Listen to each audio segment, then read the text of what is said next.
네, 강습에서 만난 여성에게 돈을 뜯어낸 수영 강사가 법원에서 실형을 선고받았습니다. 얼마나 괘씸했길래 판사도 그런 판단을 했을지 짚어보겠습니다. 서 기자, 그러니까 어떤 사건이었어요? 문제의 발단이 된 게 수영 강습 때문이었습니다. 2017년에 한 여성 수강생이 수영 강습에서 수영 강사를 만나게 됐습니다. 약간의 호감도 표시했는데 그때 당시 강사는 유부남이었어요. 네. 하지만 조금 여지를 두는 듯한 말을 계속했습니다.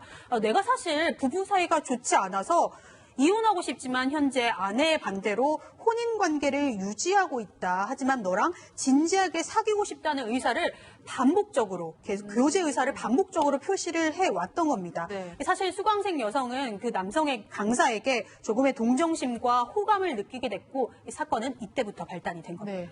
사실 유부남 수영 강사가 사귀는 것도 문제인데 돈을 요구하기 시작했다면서요. 이유가 있습니다. 이제 그 유부남 수영 강사가 아내하고 불화가 있다. 그리고 네. 이혼할 거다 얘기를 했었고, 그리고 자기가 신용카드도 잃어버렸다. 그리고 부부 사이가 원만하지 않기 때문에 경제적인 것도 없다고 하니까 그 사귀던 여성이 신용카드를 준 거예요. 네. 신용카드를 주니까 그 신용카드를 사용했는데 무려 109차례에 걸쳐서 1,350만 원 정도를 결제를 했어요. 그러니까는 그 수영 강사는 모르지만 그 사귀던 여성은 수영 강사를 좀 좋아하고 싶던 것 같아요. 사랑하니까 네.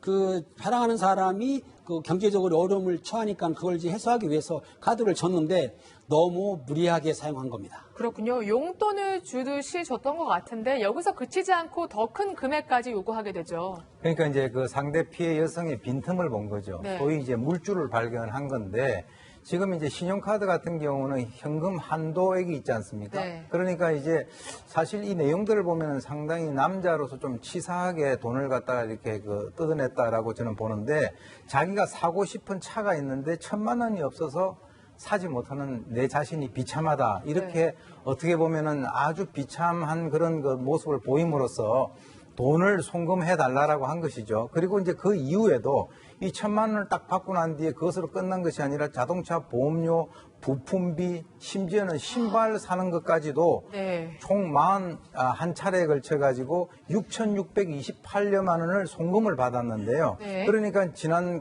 신용카드를 사용한 거하고 합치면. 송금받은 걸 합치면은 7,984만 원, 거의 8천만 원을 어떻게 보면은 사기로 뜯어낸 거죠. 그렇네요. 사실 여성은 이러한 마음도 있었을 것 같아요. 저 아내와 사이가 안 좋다고 하니까 곧 이혼하면 나랑도 같이 살 수 있겠지.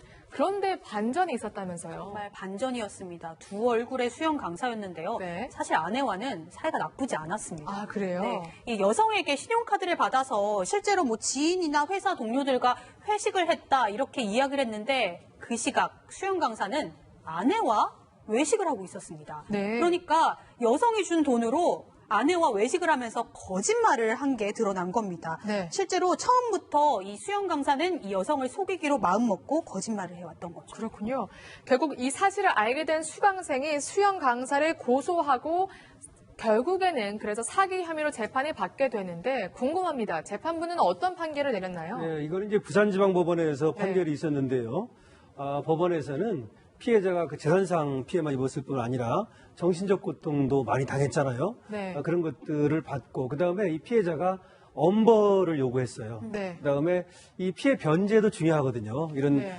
재산상 범죄, 사기 뭐 이런 데서는 피해 변제가 중요한데 전체 금액 중에서 3천만 원만 변제를 했는데 네. 그중에서도 1,000만 원은 합의한 변제가 아니라 일방적으로 그냥 통장으로 싸준 거예요. 아. 그런 것들을 보고 그러니까 다시 말하면 용서를 받지 못했다. 네. 이런 점을 고려해서 실형이 내려졌고요. 그래요? 10개월의 그런 판결이 나왔습니다. 네.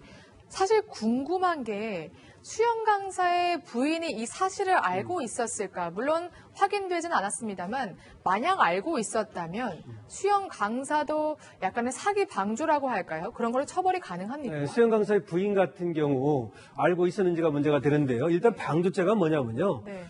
범행을 용이하게 쉽게 해주는 거예요. 네. 쉽게 말하면 도둑질을 하는데 망을 봐주는 거. 이런 걸 이제 방조라고 합니다. 종범이라고 그러고. 네. 근데 알고 있었다는 것만으로는 어렵고요. 네. 예를 들어서 그런 사기 행위를 하는데 어떤 도움을 줬다면 그러니까 그 사람은 실제로